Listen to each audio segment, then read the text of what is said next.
Boylan, go ahead and start us off. Nate, you talked yesterday about how the defense was able to set the tone in a successful night for you guys. Do you feel like the struggles defensively early on were what kept you from really finding your footing in this one? Yeah, probably. Yeah, I thought, defensively we weren't as active right there, coming out of the gates. But I thought we showed glimpses of it there. I did. We had a stretch there of 6 stops in a row in the second quarter that didn't quite finish the half. So we thought we were going to keep coming. I thought we were going to crack into it there, once it got into those double digits. But yeah, just defensively, we weren't as active as we would have liked to have been. Wheat.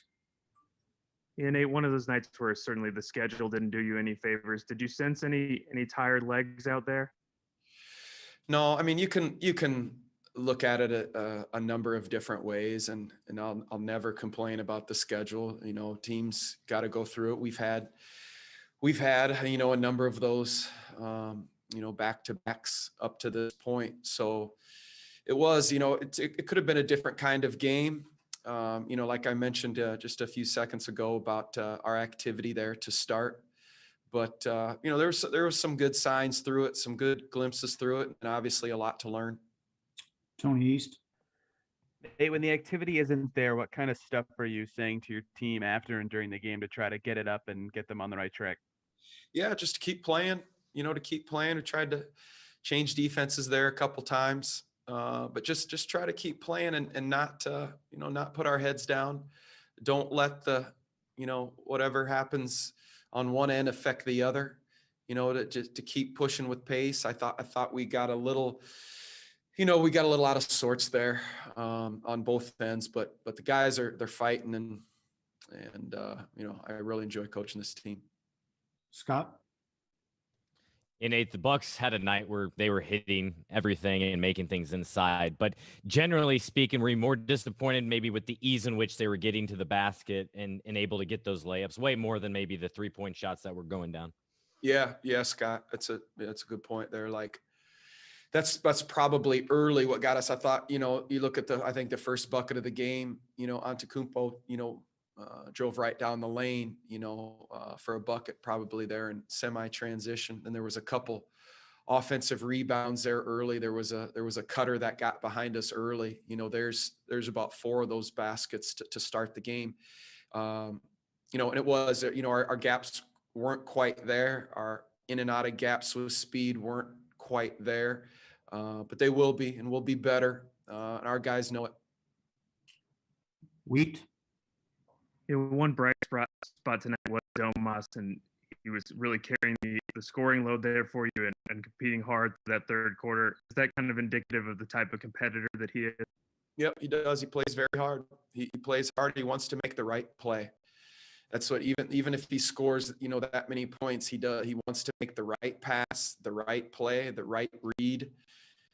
He enjoys it when his teammates score more than when he scores. So if you see him out there when, he's setting a screen and a guy comes off and screens, he'll give a fist pound, and he's a good teammate for the guys out there. So that there were some some positive things in that. Tony. Nate, you tried a lot of different guys on Giannis. Like you said, you changed the defense a lot, but nothing seemed to work. What else can you even do to slow him down when he's playing like this? I just I talked about it before the game. I just thought our initial defense wasn't there. And if the initial defense isn't quite there, then when he's feeling like he can attack that rim, he's going to keep going. I think early in the game, if you can put up those walls and guard as a team there a little bit better, then he's not, as likely, to continue to maybe attack in those spots. So you have to mix up guys on them and mix up defenses. And, I think it's just the overall readiness in your transition defense, which has to be number 1, 2, and 3. Scott. He said he's good. No. All right. Thanks, Nate. Appreciate it. Thank you.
for you to have this night go the way that it did so soon after last night, which was such a strong performance for you guys?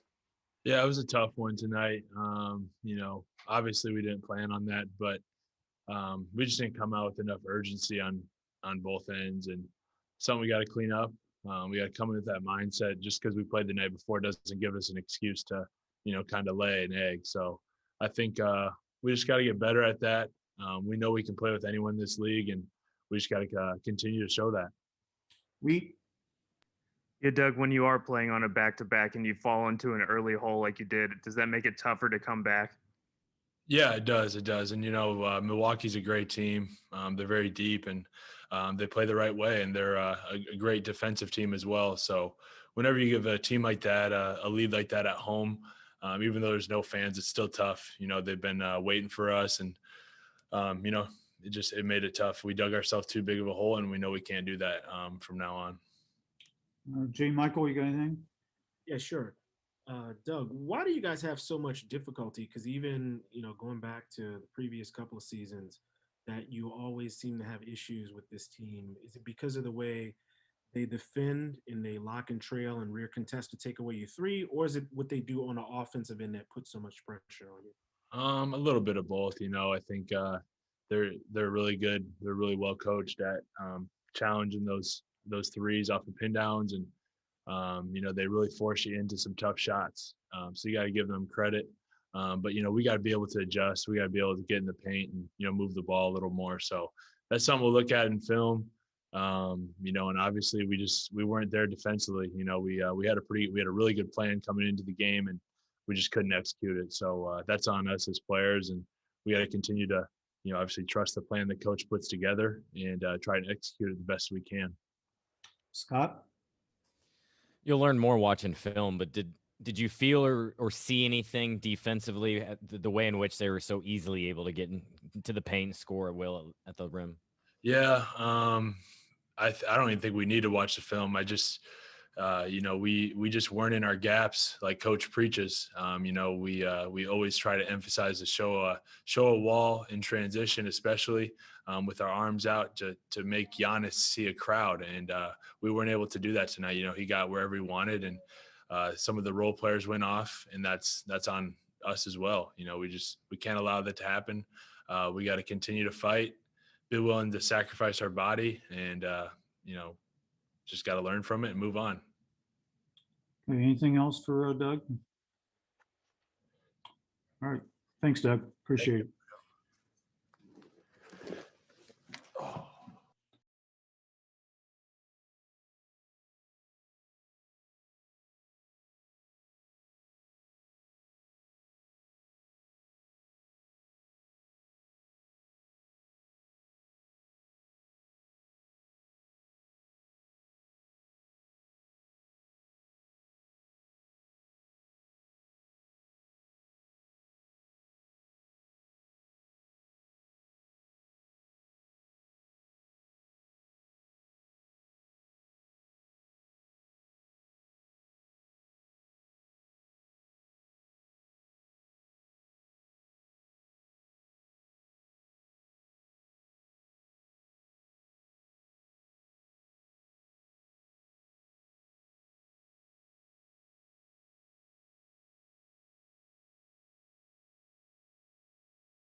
Or maybe your most complete win of the season. Why do you feel like you guys were never able to find your footing tonight? I just feel like we came out and we didn't have the energy in all the right places. We had little better spurts during the game, but we couldn't just put it together. And I feel like we didn't do the whole scouting that we wanted to do on the defensive end.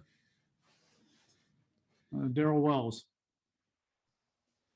Tough game tonight, but want to focus on something you accomplished off the court, getting your own version of the Kobe PE6. I want to know how did it come about? Were you hands-on with the design, and how excited are you about that? Very excited, very honored. It happened this summer. I think it was before the bubble or after the bubble. I've been wearing Kobe's my whole career in the NBA as a kid too, and they came up with Nike Europe came to me and they told me, and I was super excited. Just to be honored to be wearing this shoe. Not many players get it, and just coming out. And just it's my favorite shoe, one of my favorite players. Yenny Torres. Hi, Damantas. I want to ask you in Spanish, okay, for Latin America. Me gustaría saber tus perspectivas sobre el engranaje del equipo. ¿Qué le faltaría para mejorar cuando le tocan estos grandes equipos? Pues creo que contra estos equipos tenemos que salir con más confianza, tirar. Estos equipos son muy listos, están jugando a nuestras debilidades y tenemos que salir fuertes y no tímidos. J. Michael. Why do you guys routinely have so much trouble with Milwaukee? It's not just this game. It's, you go back a couple seasons, you always, they have a habit of blowing the doors off against you guys. Is it what they do defensively, about how they try to make you take twos and take away threes? Or is it something that they trying to defend them because they have so many shooters? It's not, tonight it was Forbes and a bunch of other guys who come out of woodworks and start knocking down threes too. What's the part that you think causes you guys the most problems? Not sure. It's been like you said, I think for the past couple of years, if they get a lead, it's tough to get back. I don't know. I feel like we had good shots in the first half. We just didn't make many. And then I just feel like we got to come out against these big time teams with no fear. I feel like sometimes we respect them too much and we're kind of timid out there, and we just got to come out and just be aggressive, be ourselves. Okay, anything else for Domas? Can I follow up on one thing on that then? Sure. There were times then when you were getting your work done that you had to pass it out, and you were kind of referring to if you hit some of your guys, maybe hit some of the open shots they do get from three, that will put pressure on them to have to change up coverage and maybe make them go to plan B. Is that what you? Yeah, a team. These top teams play smart defense. What suits them best, and especially against games like this, we can't be shy. If we have open shots, we got to take them. We got to take them because we got to make them pay. And then once we make them, hopefully they change their defense, and then it gets us going. Okay, thank you, Domas. Thank you.